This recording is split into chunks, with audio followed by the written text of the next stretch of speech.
What's up, everyone? Welcome to episode 48 of Podcast Reload. We are a general gaming podcast by Sifted.net subscribers where we invite a community guest onto the show to talk about the games industry in all its weird ways. I am your host, Evan Piotrowski, and joining us today are not one, but two Sifted community guests. We have Liam, aka Tombraiders. Hey, yeah, nice to be on the show. Thank you very much. And Keith, aka McWomble. Hello again. Again is right. You both have been on the show at least 3 times, I think. 3 for me. I think 4 for Liam. I think 3 as well. I think. Okay. Yeah. 3 or 4, 4 or 5. But yeah, as always, thank you so much for throwing your hats in at a moment's notice. So thanks a lot. Appreciate it, guys. Woo. That's no problem. Yep. Woo. All right. We're a bit. We're on a bit of a tight time schedule today, so we're going to skip housekeeping.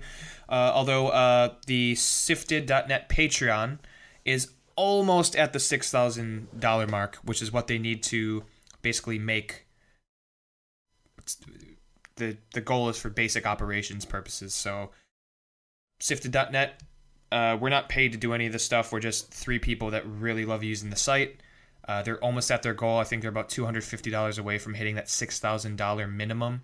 So if you haven't been to Sifted.net yet, just check it out. It's like the best gaming news and video curation website on the entire internet, and it's awesome. If you're interested, throw them $1 or more. If not, totally cool. But give it a try, give it a watch, or give it a look if you haven't yet. And moving on, we are quickly going to play. Oh no, we're not going to play yes or no game. We're going to skip the game this week, tight time schedule, and we are just going to simply move on to what we've been playing. So let me start off with Mr. McWomble. Keith, what have you been playing? Right, I'll try and speed through some stuff. I've played Titanfall 2 after a recommendation from Vin on the last show, and it is my second favourite shooter. I'd say Doom number 1, but closely followed by this. I played the free-to-play Marvel superheroes game, which I played for about 2 minutes, realised that you can't jump in the game, and then promptly deleted it. Yeah, if you're a superhero, you kind of need to jump. It's just... Well, I thought it was going to be like the Marvel Ultimate Alliance games, and it's not. So screw that game.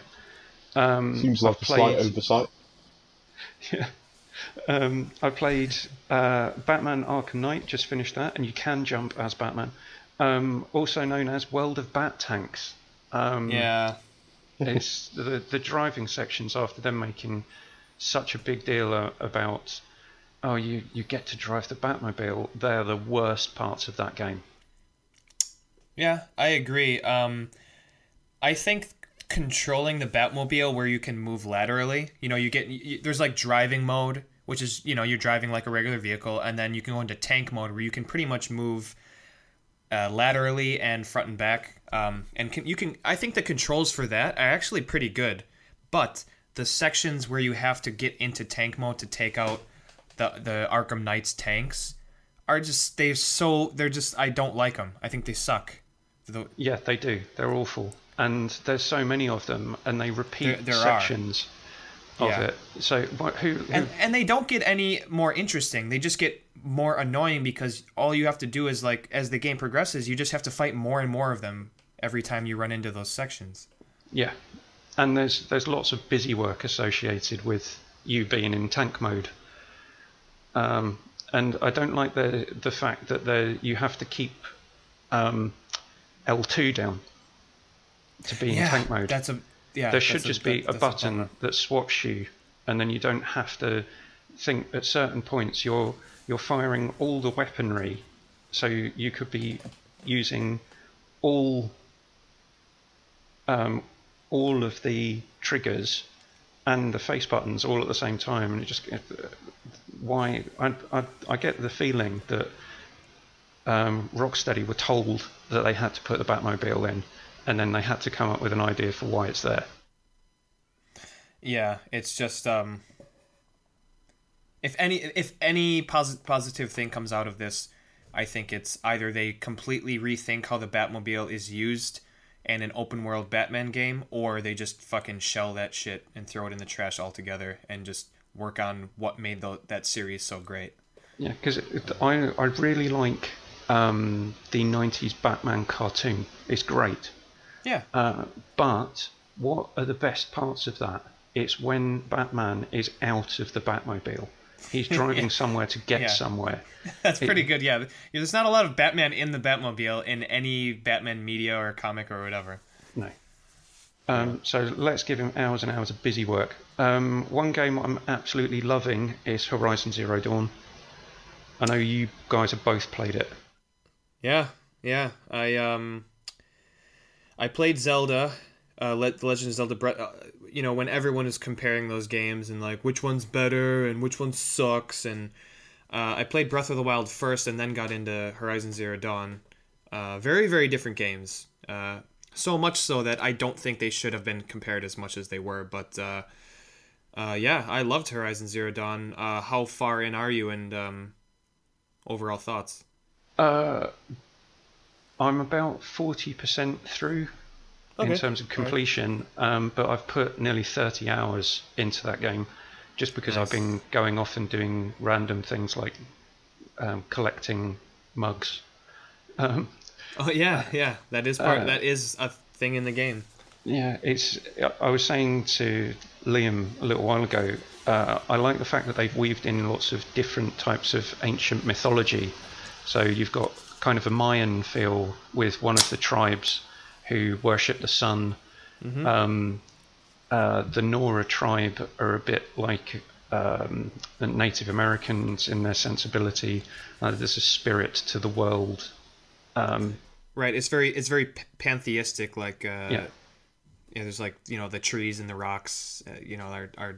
They're about like respecting the land, and it's kind of like almost like a living thing that they keep at peace with the world that gives them the things they need to survive, type of thing. Yeah, until some foreign people come along and probably carve 4 heads of their presidents into someone's sacred mountain. Yeah. You got to be careful of those things. And then you have the Banuk, who want to coexist with the beasts. It's they've got a lot of interesting thing going on with that game. The story is really interesting. The game itself is gorgeous. Yep. I've taken a fair share of photos in that game for sure. Guerrilla do push the hardware when it comes to designing their games, and some of the dynamic weather effects and things. You go from kind of sandstorm to bright sunshine to pelting rain, and it's just a really, really good looking game. The combat is really good. It's solid. I'm playing it on easy because I don't have time to get good. But even still, there was a couple of instances where I have been killed because I stumbled across someone who'd pissed off a Thunderjaw which was being attacked by 4 scrappers, and I just happened to kind of turn around a corner and this fight being going on, and then they all just decided to attack me. Yeah, that is a really cool aspect of the game, is when you do kind of run into those immersive sections where it's not scripted. You just the world is alive. The world is alive, and you just they've got a lot of moving parts, and you run smack dab into a situation that is very unique to your to your gameplay experience, type of thing. And can I say though, like, I fucking hate all the flying enemies in that game. I like fighting them to a degree, but they're by far the most annoying creatures to fight. Yeah, I love them. Oh, really? Oh, yeah, I hate think them. They're brilliant. What are the ones that the bird enemies? Not the giant one that's like the Thunderjaw version, but like they're always in 3s. Yeah, those, and they shoot ice at you. It's like, oh my god, fuck off. I fucking hate those guys. But I mean, it adds a level of, you know, you gotta look vertically. Not everything's on the ground, and then you get into a situation where you have to pay attention to the machines on the ground as well as in the air, and you get into these really interesting, you know, fighting sequences, which it's very satisfying to stick one with a rope though. Like when you just like stick one like right at the bottom of its body with a rope and it just like stuck to the floor and you're like, look at you, just flapping about like an idiot. Yeah. Or you shoot that arrow right into its freeze pod that explodes and turns them to ice, and they crash land, and then you deliver the final blow. Yeah, so basically, from what everyone can tell, there's the gameplay itself, and just like the fighting system with the bow and the your melee spear or whatever. It's great. I was just going to say, if I could interject for a second, I actually only completed the game last week. Oh, really? Okay, so you guys are kind of been playing almost at the same time. Yeah, pretty much. I absolutely love the game. I think it's my favourite thing I've played for years. Especially, like, Keith, you haven't even scratched the surface of the story. No. And I'll be excited to hear what you think of a lot of the things that happen later on in the game. Yeah, I kind of want to take my time with it a bit, which is why I'm going and doing lots of side quests and picking up No, you mugs should. I played it exactly the same way. You saying it's one of the favourite things you play for years is interesting, because I was talking to my wife about it, and she was saying she hasn't seen me this engrossed in a game since Mass Effect. Oh, wow. It's definitely saying something. Yeah, and not Andromeda, right? Not Andromeda, no. Yeah. Alright, well, you guys are both still rowing. Just let me know when you visit Horizon Zero Dawn Platinum Trophy Island, and we can start talking about some later game stuff. Yeah, that's not no, he didn't. Just kidding. No, but yeah, like that game, I think it's definitely one of the best games of the year. Game of the year, Keith? Yeah. For you? Yep. Yeah. Liam? Yeah, game of the year, absolutely. All right. I just want to say before you continue, Keith, that I will say I think it's my favourite game I've played since 2013's The Last of Us. Wow. Neat segue. Yes. Because I don't like The Last of Us. Oh my god. Keith. First Black Olives on Pizza, and now The Last of Us, and Yakuza 0.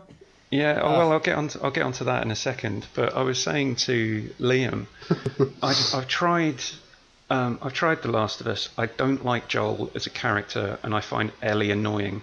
And I think part of my problem with it is because I know the ending. How I feel about the characters now, I'd leave her on the operating theatre table.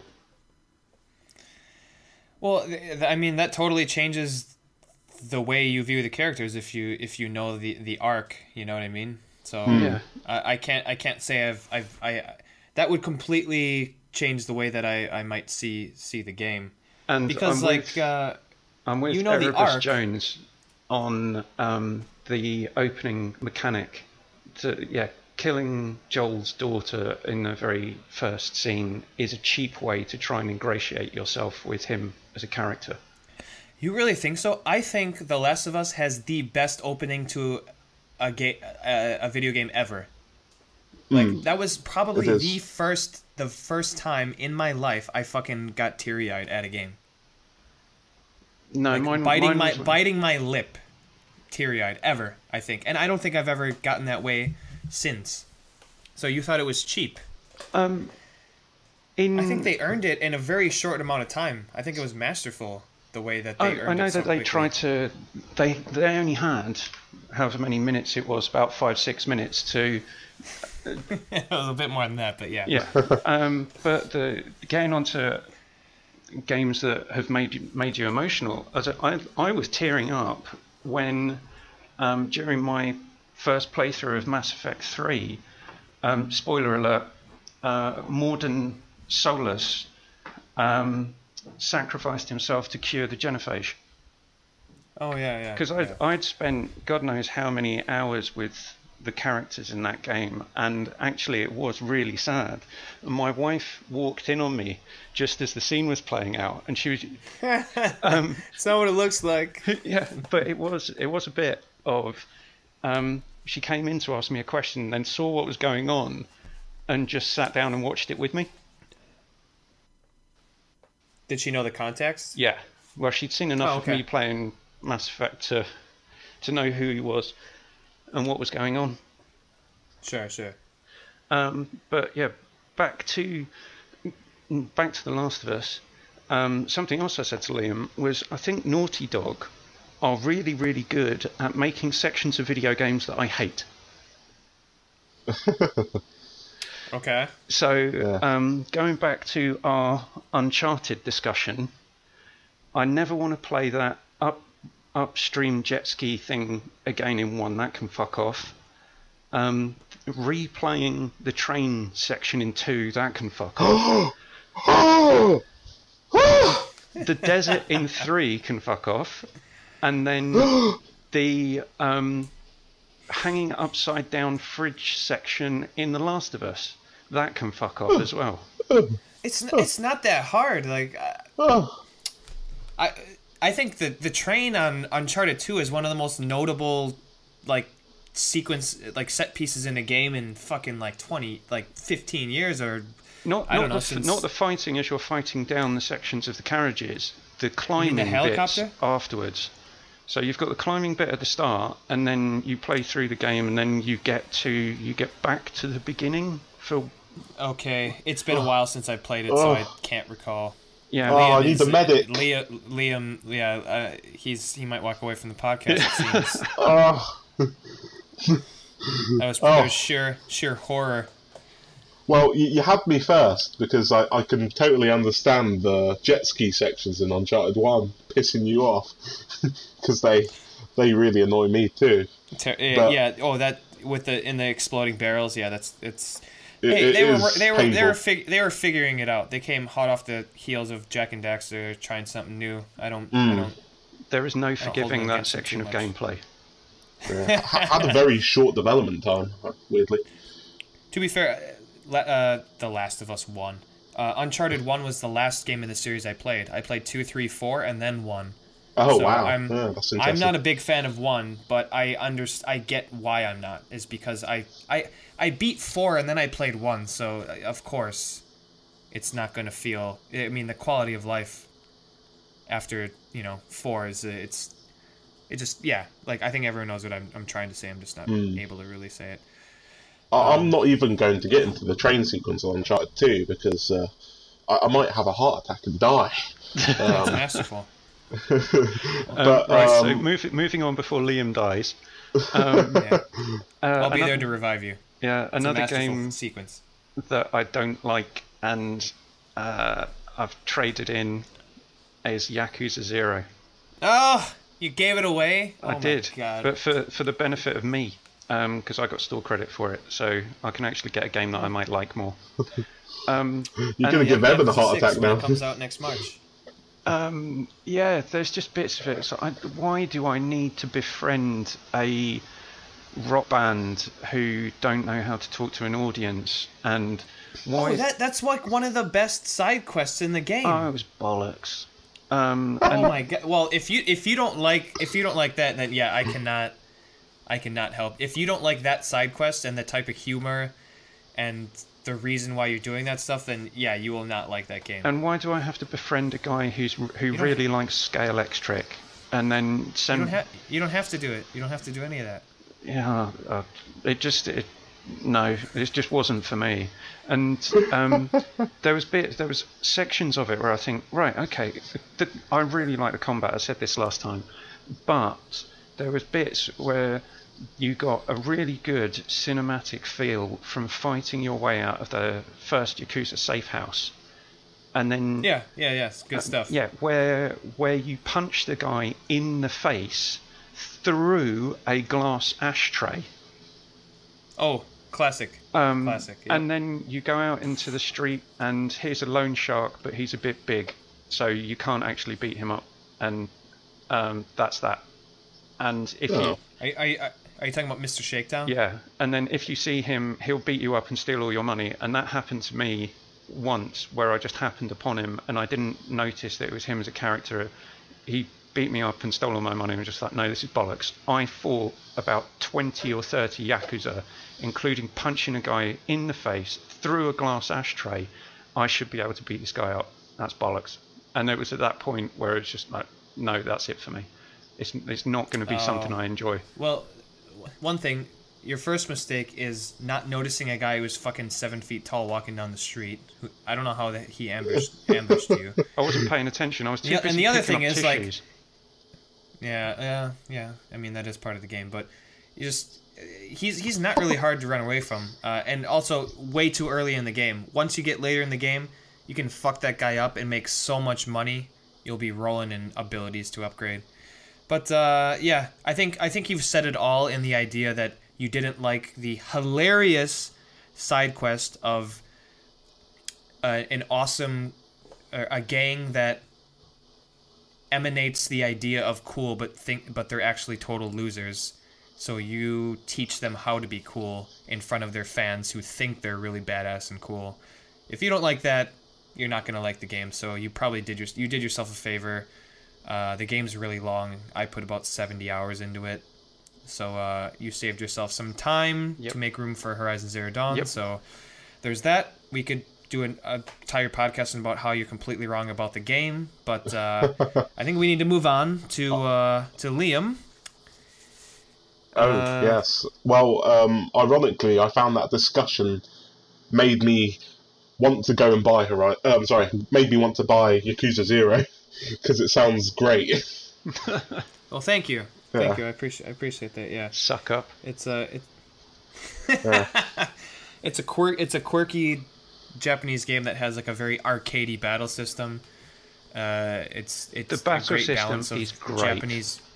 Okay, all right, and at least there's that. So I'm guessing like just the humor and the extended sections of ridiculously long exposition and dialogue are not for you. To be fair, me who loves the series, I've been tried a couple times on how long that shit goes on. So I hear you there, but if you like the combat, then I think we can shake hands at the end of the day. But yeah, let's just not talk about loot boxes. All right, yeah, let's not do that. Speaking of loot boxes, I was playing the Star Wars Battlefront 2 beta. How is it? Ignoring the loot box scandal, I think it's a very good game. Like, the gameplay feels great. They've taken out a lot of the stupid choices that they made for the first game. The space combat is really, really good. Like, you play a few matches and you're kind of like, this is kind of hard. And then you play a few more matches and you're like, oh man, this is really satisfying. I'm getting the hang of this now. Space combat is good.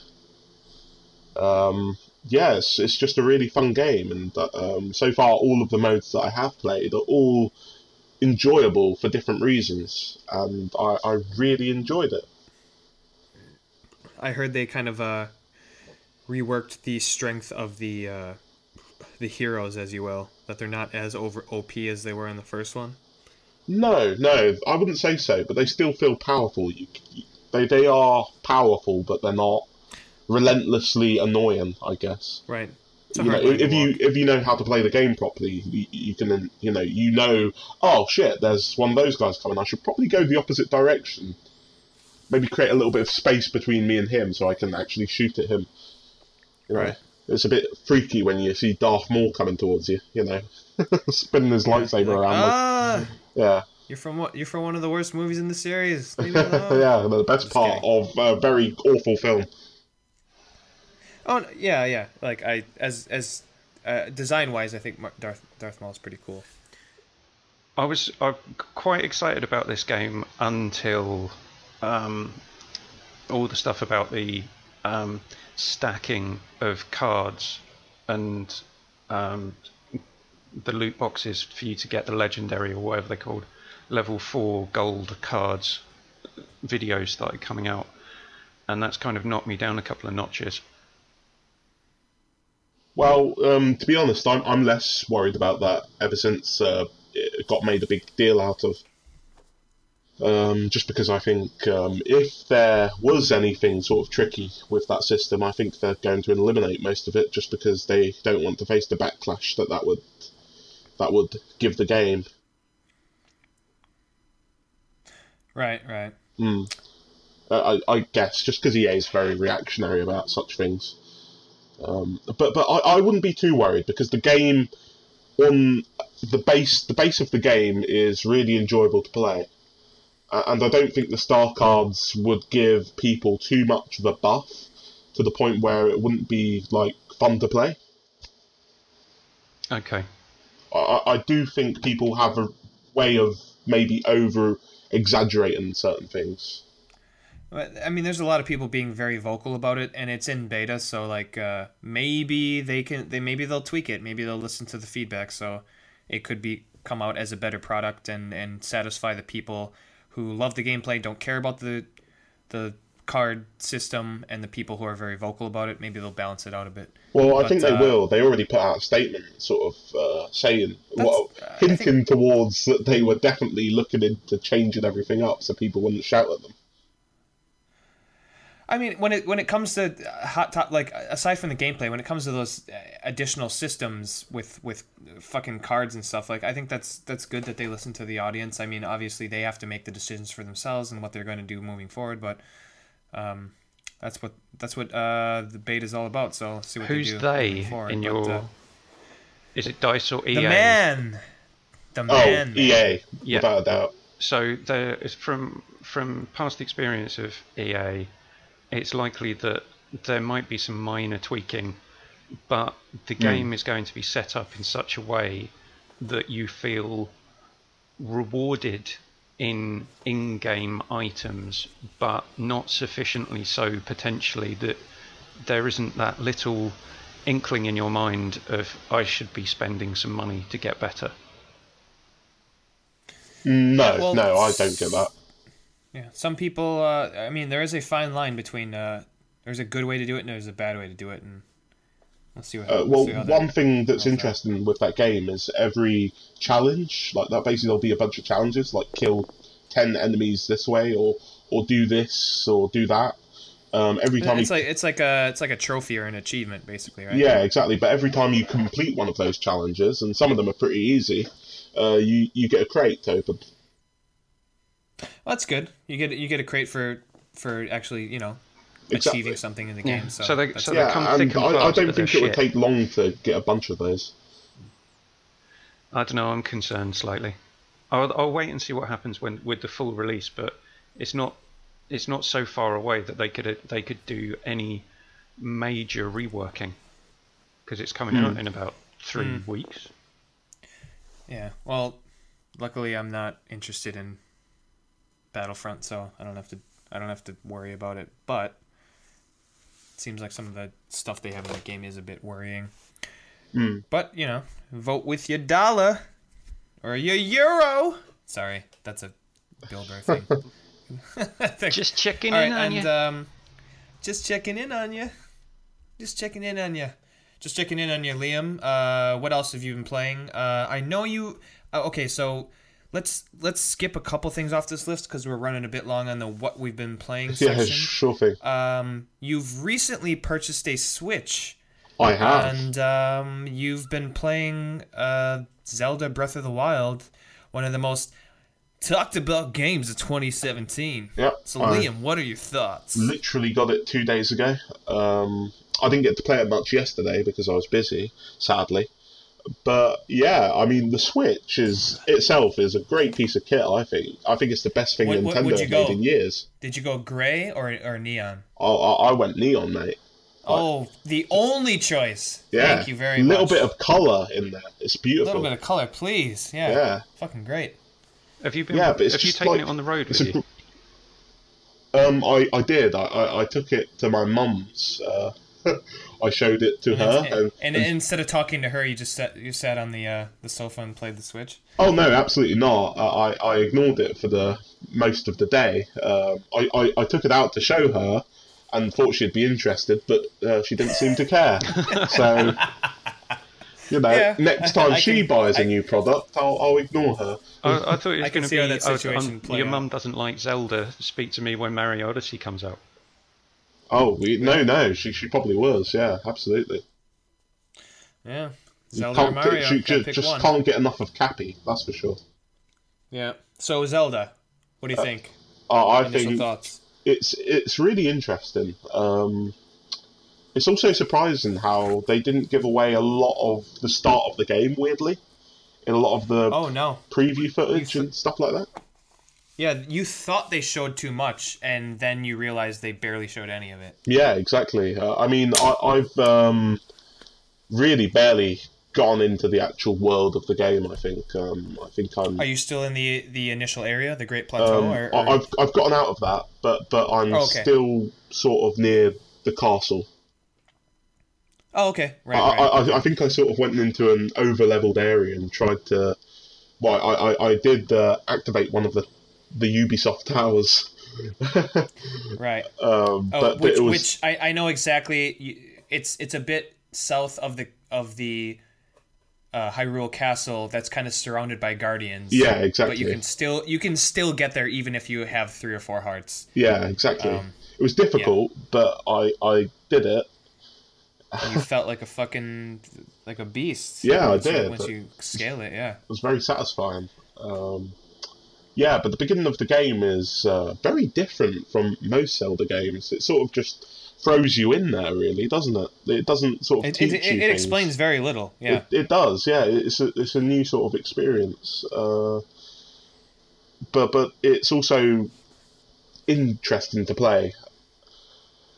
I mean, at the minute, it's a really beautiful, and it's weird, isn't it? Because of how beautiful the game looks when you're playing it on the actual handheld screen, as opposed to when you have it connected to. Well, I have it connected to a 4K television, and when you're playing it on a 4K television, some of its visual problems are a little more clear, I would say.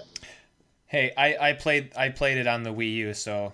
I see. I know what you're talking about, and then some. Yeah. Yeah, I mean, anybody that thinks it's a good-looking game, I mean, it is. It depends on your opinion of what that means, though. Are you talking, artistically, the artistic style they went with? Are you talking about like texture? If you talk about textures, yeah, some muddy fucking textures in that game. Artistically, it's a pretty beautiful game. Like a lot of the design is wonderful. And, like I say, I've only scratched the surface, but I've encountered a lot of really cool things. But the texture work in that game is utterly terrible at times. Like, yeah, really you get bad. into the plains, they kind of stretch out like a single texture onto like a bunch of rocks. Yeah. Yeah. 100 out of 100, best game ever. It's definitely not the best game ever. I mean, I know I've only just scratched the surface. But, it's kind of a shame that people do compare it to Horizon Zero Dawn.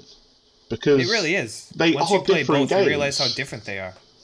Yeah, and I feel like if you're going to compare it to Horizon Zero Dawn, there's really no competition. Like, it's like shameful to do such a thing to like this game. It doesn't deserve that comparison. It should be sort of put in its own sort of category, I think.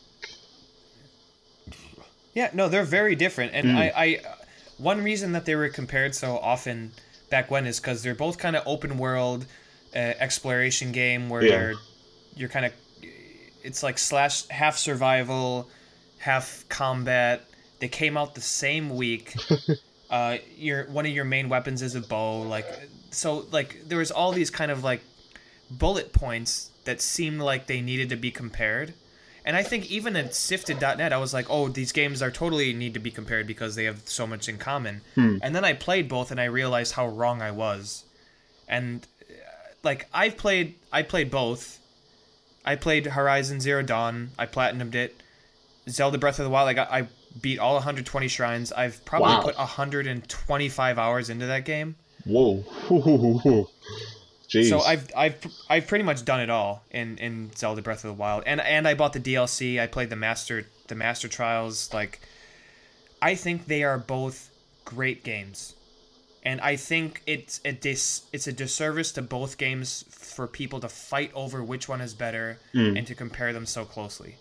I mean, the only thing I can think is when we get to the end of the year and we start talking about the Game of the Year discussions, I've got to be honest, I think if Zelda cleans up at the Game Awards, I think it'll show a little bit of sort of Nintendo bias, I think, because the thing with this game is it's excellent to play, and I think it's great so far, but I'm not getting anything remotely new and innovative from this game. It's like when I play Horizon Zero Dawn, I look at what they're doing with combat in an open world setting. Look at what they're doing with enemy design. I mean, all of the enemies in Horizon are so intricate and so marvellously made. I mean, of course it has the hardware power of the PlayStation 4, but regardless of what platform it's on, it would be a very, very astute game, I think.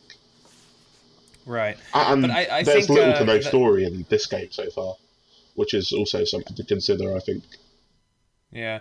But I think the things that make both of the games stand out are very different. Yeah, exactly. Because like the combat, to be fair, the combat in Breath of the Wild, I think is the worst part of that game. Oh yeah. I think the world itself and how everything is intricately placed to point like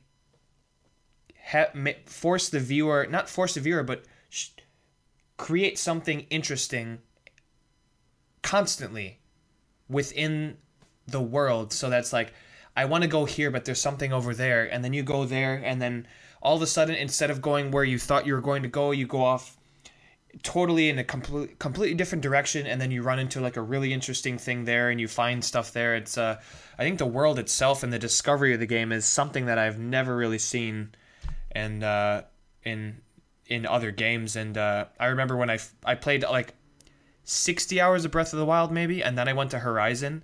And when I played Horizon, there's just like the HUD is just like everywhere. It tells you exactly where to go, exactly what to do, how many footsteps it takes to get to the next point. And I'm like, there's way too much information here. Like I felt like the game wasn't allowing me to explore the game itself. And then I tried to climb a tree and I couldn't climb it. I'm like, oh, this sucks. And then you kind of have to like Skyrim your way up mountains. Yeah. I get that. That's a really interesting thing to say. Yeah, I see where you're coming from. But then I played Horizon more, and then I got used to how that game plays, and then I got over that. I'm like, oh, that's not what this game is about. And then I separated the two. But initially, I had that kind of feeling towards Horizon after playing Zelda, and what that says to me is how different Zelda is from a lot of other games, at least Breath of the Wild, and how its concept of a Nintendo concept of an open world game where they've really, really turned everything on its head and made it unique. Shit. All right. We should probably move on. That alone could be a topic for days. I think we are all massive Horizon fans, so we could probably talk about that game for days. But if we don't get to 2 topics today, we might get to 1. So let's lead into our first topic, possibly our only topic. We will find out soon enough. But Liam, what is your topic of the show? My topic is, what can Microsoft do to make you buy an Xbox? Mainly because now the Xbox brand has been in a weird sort of place. I don't think it's struggling.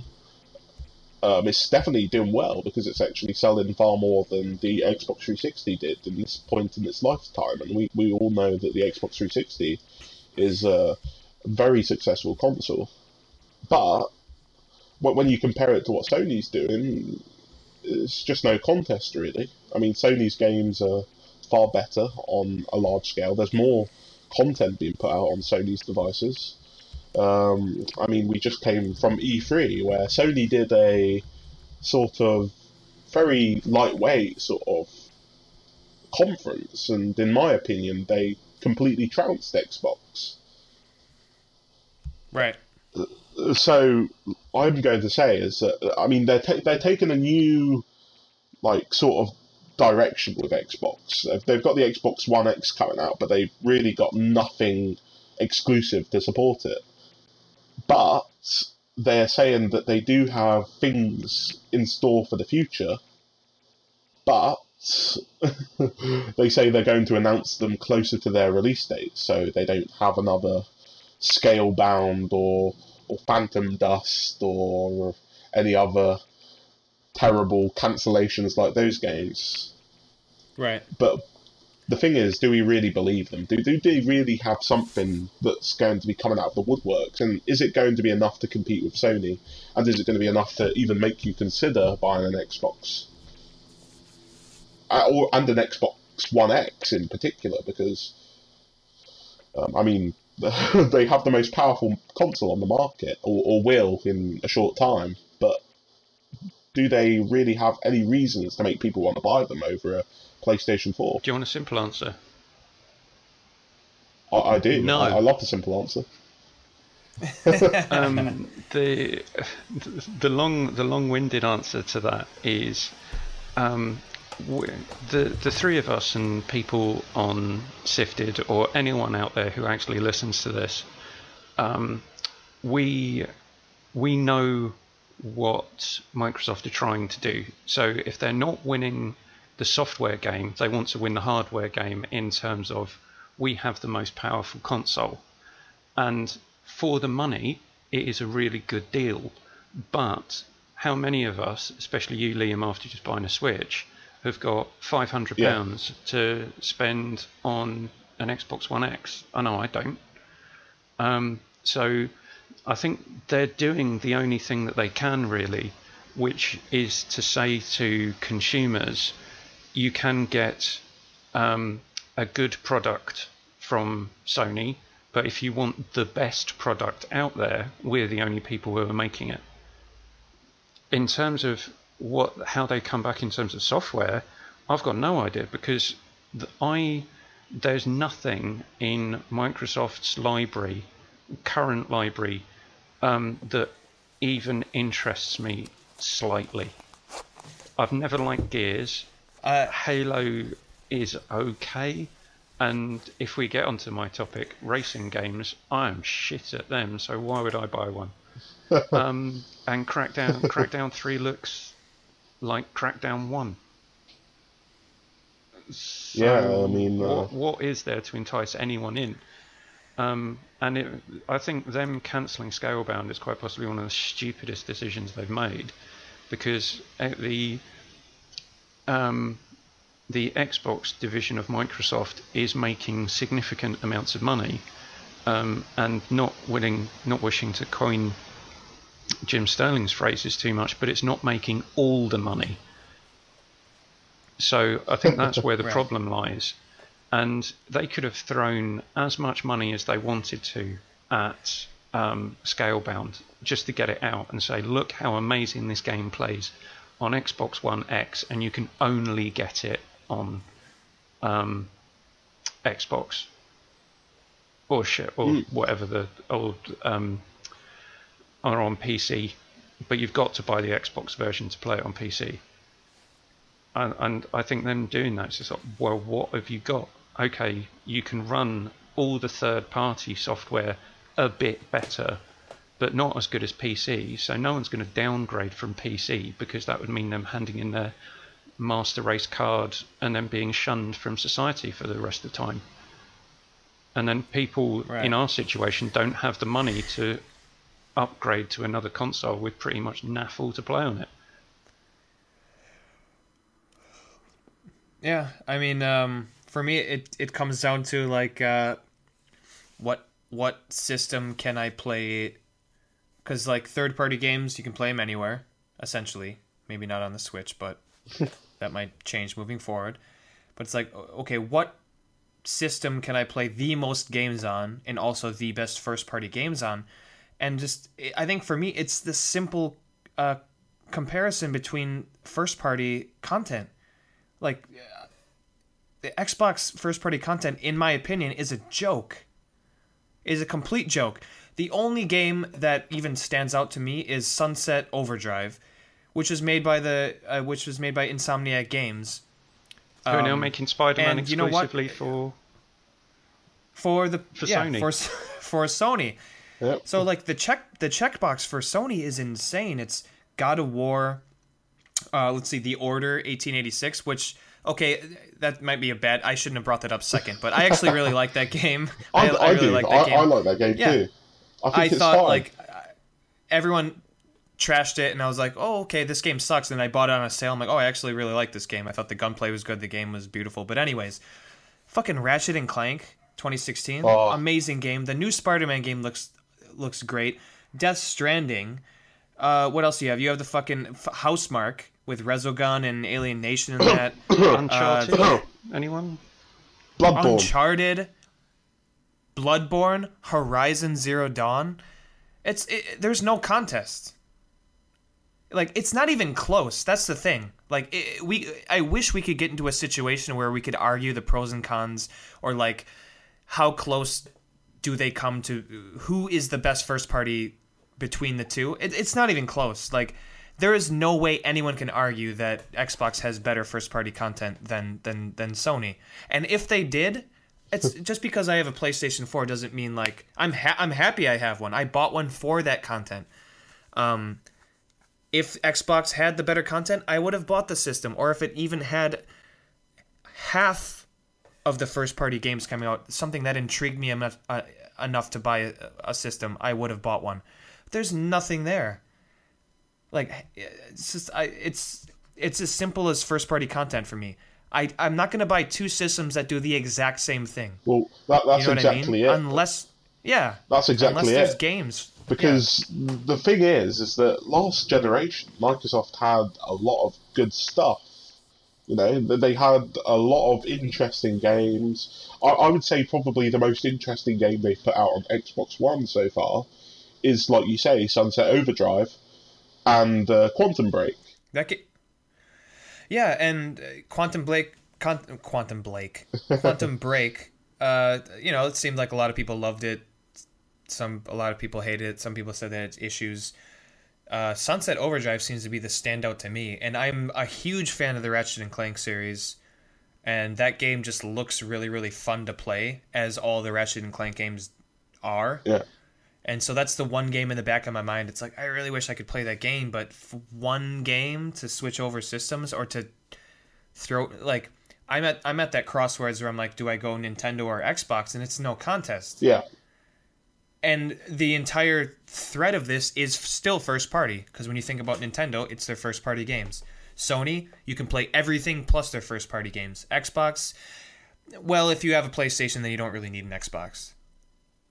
Well, I was thinking of this one thing, because back in the day, when they announced the Xbox One, and they announced Sunset Overdrive, I was one of those people that was like, this is the most stupid decision ever. Insomniac partnering with Microsoft to make Sunset Overdrive. Really? Because I thought, no, Insomniac's whole audience, people that love their games, are all on PlayStation. And this stuff doesn't appeal to Xbox fans. You know, it's just like, at least the current audience they had at the time didn't mean they couldn't get a new audience, but they botched that, you know. Insomniac put out this fantastic game on Xbox One, and nobody bought it. I guarantee if that same game had come out on PlayStation 4, it would have sold a lot. And it also comes down to this whole thing where back in the day, Microsoft would go, but cloud gaming, oh, fuck off. That game could have been made on the PlayStation 4. It probably could have been made on the Switch. You know, it's just really aggravating. And then it just brings me back to the hypocrisy of Microsoft with the fact that now they're trying to push for cross-platform play. Now, I don't know what your guys' perspective on cross-platform play is, but I have a very figured out opinion for cross-platform play, and I don't think Microsoft would be pushing it if they were in the same position they were at the start of last generation. I don't think they would care. I think they would be exactly in the position that Sony is, which is we're winning, you lot can piss off. Yeah. Exactly. I hear so many people complain about why Sony won't allow them to have cross-platform play, but in reality, what does Sony have to gain from doing such a thing? Because if they allow cross-platform play, guess what Xbox is going to do? They're just going to advertise and say, look, you can play this game with all of your friends, except you can play it on the best console, which is the Xbox One X. And how people don't talk about that. I think that's enough for people to run out and buy one, though. You know it isn't. Not at the price point. But it is a good point as to why it benefits basically no one, apart from the consumer and Microsoft. Yeah, and that goes to prove that these companies aren't out there to be nice to us. Exactly. No, they all do what helps them at the time. You know, customer loyalty is a stupid thing because in reality, the companies are just doing what is going to make them the most money.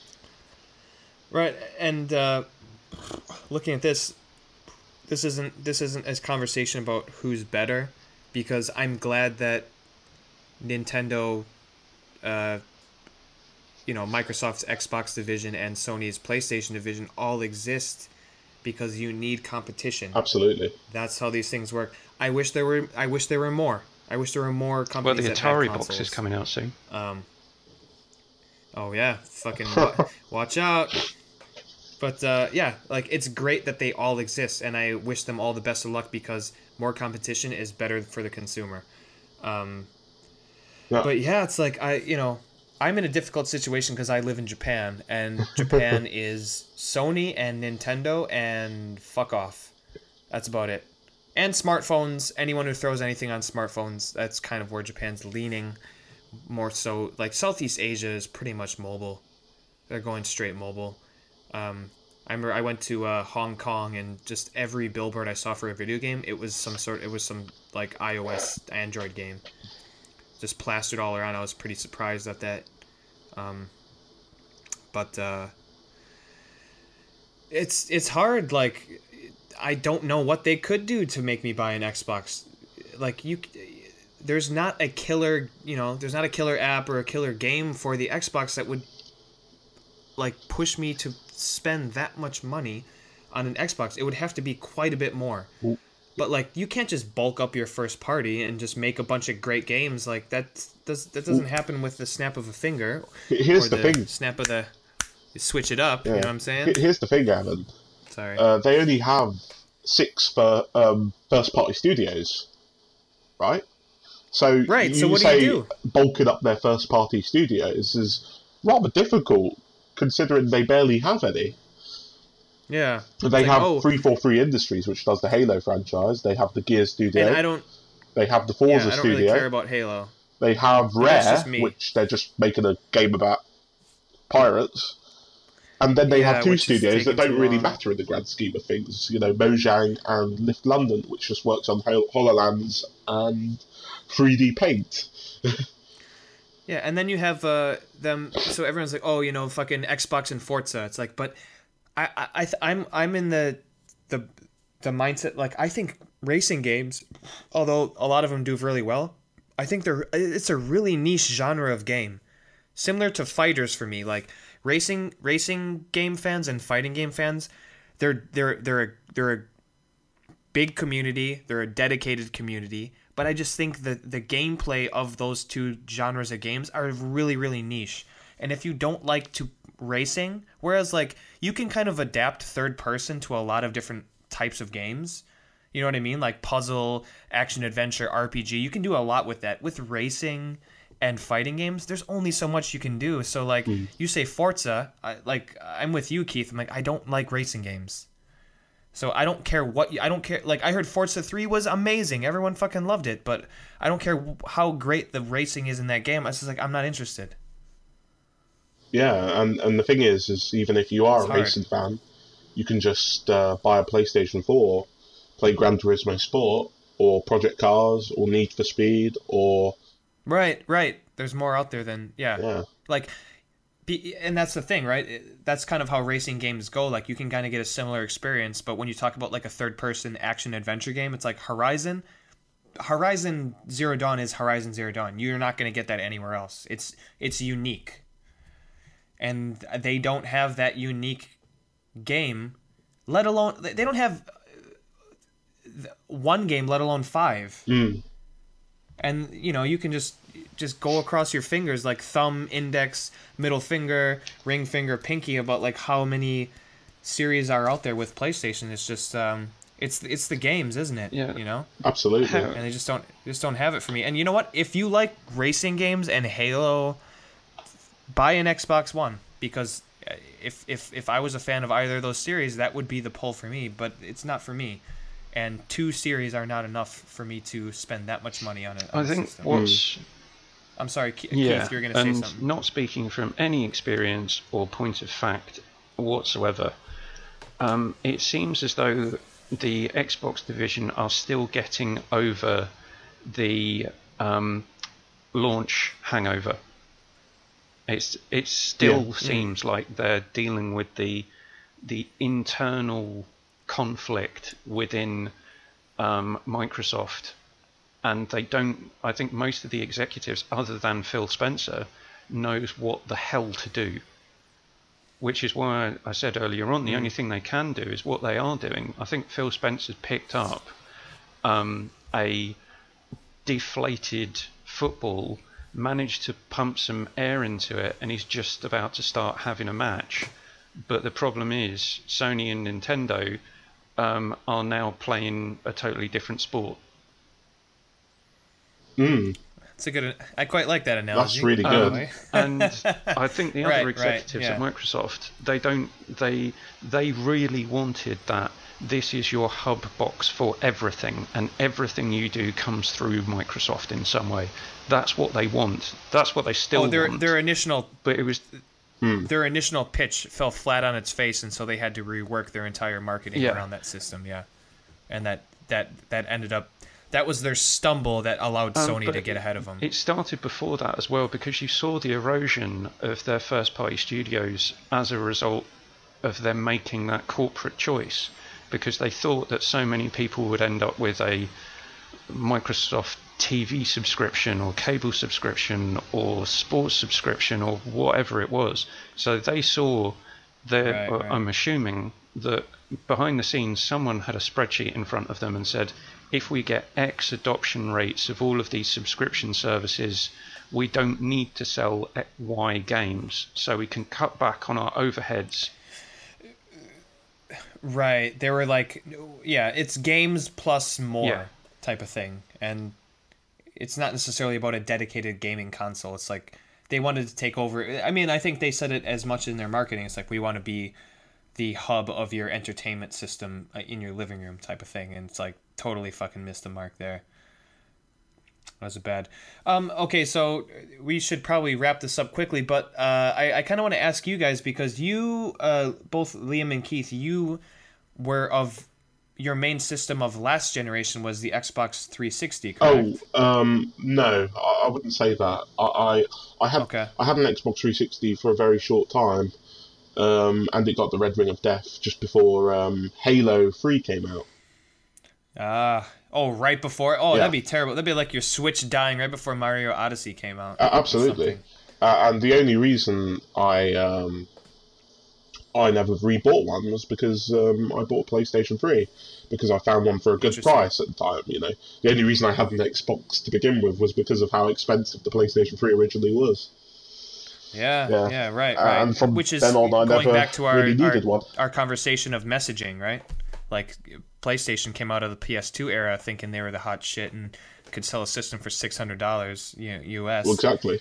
And that turned things around. Okay, so the red ring of death, huh? Interesting. Yeah. Well, so Keith, how about you? Like, what you had a 360? What made you make the jump to Sony to the PlayStation? To go back to why I bought the 360 in the first place was when Microsoft actually had first-party studios, and they were called Microsoft Studios, and they made a absolutely amazing game that you might never have heard me talk about in the past, called Mass Effect. Yeah. No, I don't think you've ever brought that up ever in the history of no. Of your life. Yeah. I had the red ring of death 3 times. So I'm actually on. I'm actually on my 5th. One of the unlucky. Xbox. And the only reason my Xbox is still out of its packaging is because at some point, I don't know when, because Sony are putting out so many great games, I will slap in Mass Effect and I'll play through those games again at some point. But yeah, it was because in the same way that Sony have new and interesting IP coming out, like Horizon, I really got hooked into what they were doing with Mass Effect. And that was the only reason that I ended up buying the 360. Because at the time, God of War, right, I don't really care about hack and slash. What else was out on the PS3? I don't know. Folklore. Yeah. So I didn't get it for any of the what are now the only Microsoft first party titles. So don't give a shit about Gears, Halo, meh. I got it for the new and interesting thing that ended up not becoming an exclusive. And I think for me, they needed something like Scalebound that was new. It was interesting. Something new, something unique. Yeah. Something that stood out. Because Sony have got all of these amazing games that I can only play on a PlayStation. Whereas... So that's why I've got a PS4 sitting downstairs rather than an Xbox One. Right. And I think for me, I'm sorry. Go ahead, Lee. Oh well, I was just going to ask you guys like one question, and that is like let's just imagine that the next console generation was going to start in the year 2021. Okay. And from now until then, you know, we go to the next E3 and Microsoft starts gaining a little bit of steam and they start putting out new and interesting content. And by the time we get to the next generation, do you see them possibly becoming a proper competitor to Sony again? At this point, I can't see it. I don't know how you create new studios that make, you know, enough compelling games for me to switch over. Having said that, you get like a studio like Guerrilla who makes Killzone, which I was kind of so-so on, to make a game like Horizon. So you give a development, you know, a dev team a bit of freedom, and they might create the next, you know, unique thing. You never really know what new unique game is going to come out, and what if it's an independent studio that, you know, Microsoft is looking for something unique and they buy them up and it becomes the next best thing and they build it from there. But I just think within that time frame, I just think it's not enough time for them. To give you guys a bit of an analogy, have either of you watched the Jon Favreau film Chef? I watched the start of it. Oh, he's got like a food truck, right? It's a very good film, and there's one part of that where a food critic is coming into his restaurant, so he develops an entirely new menu, and everyone's really excited about it. But then the owner of the restaurant comes in and says, "You cook the food on the menu. That's what you've always cooked. That's why the customers come. Cook the food on the menu." And I think maybe internally at Microsoft there's that same thinking. People buy Xbox for Gears, Halo, Forza. Make Gears, Halo, Forza. So right. I don't think they're... Don't make anything new. Yep. Don't change the ingredients. Yeah. And when they've tried to do some new stuff, it's like, oh, this is a bit hard. Maybe we should stop that now. Yeah. Yeah, I mean, we'll see what's going forward. Obviously, I'd love to see them, you know, putting up the good fight. I mean, they're moving on. You got the Xbox One X coming out. Let's see what happens from there. I don't think focusing, much like I have a PS4 Pro, but like I might as well just have a PS4 Slim, to be honest with you. I don't have a 4K TV, so I don't really see any advantages of the system. Maybe loading times, like I don't know. They haven't really messaged what the pro versions of games, the games that I'm buying, are doing. You need to watch more Digital Foundry videos. That make me feel like there's any advantage. Yeah, but even so, like when I watch it on my 1080p TV, it's like I don't know like frame rates. Like I don't know a 2 drops in frame rates. I don't know like texture wise, all this type of stuff. Like, by the way, I just beat The Witcher and all the DLC, and then they released a PS4 Pro patch, so that's nice. Amazing series, by the way. I can't believe I actually got around to that series, and it was totally fucking worth it. It took me long enough. But anyways, yeah, I mean, I hope Xbox keep chugging along. We'll see how the Xbox One X 2587 does, but you need some fucking more. You need some more enticing games, because it all comes down to the games.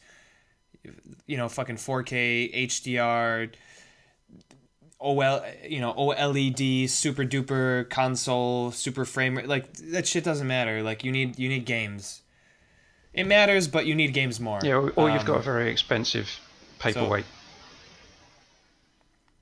Yeah, essentially, yeah. I do like the look of the Xbox One S, to be honest with you. I think it's just a cool looking system. I don't know about my fucking Oreo sandwich PS4 Pro. I have issues with that thing, but whatever, it does gets the job done. It's So, actually wrapping it up, amazing I guess- how small the Xbox One X is. Like, considering the hardware that's in that really. thing. It's just a shame, because they're so brilliant at making like good looking consoles. I mean, how small that thing is remarkable. But they just can't seem to crack it with the games. I mean, a lot of people don't really care about form factor. Like, I kind of like it. Like, I'm always interested in what the new console looks like.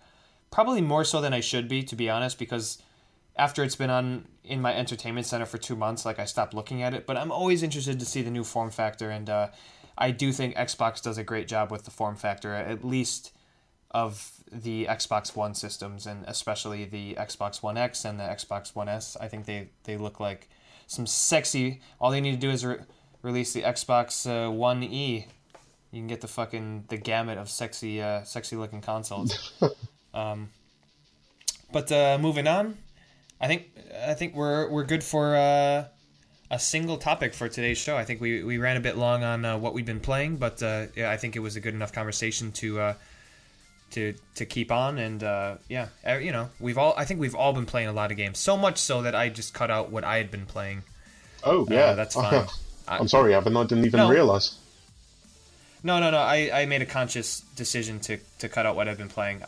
To be fair, I could always bring it up on the next episode, so it doesn't really hurt. True. I was very interested to see what you guys had been playing, since I hadn't talked to you for quite a while. So yeah, I think that was a good conversation to have. And what I've been playing is Metal Gear Solid 5. I love it.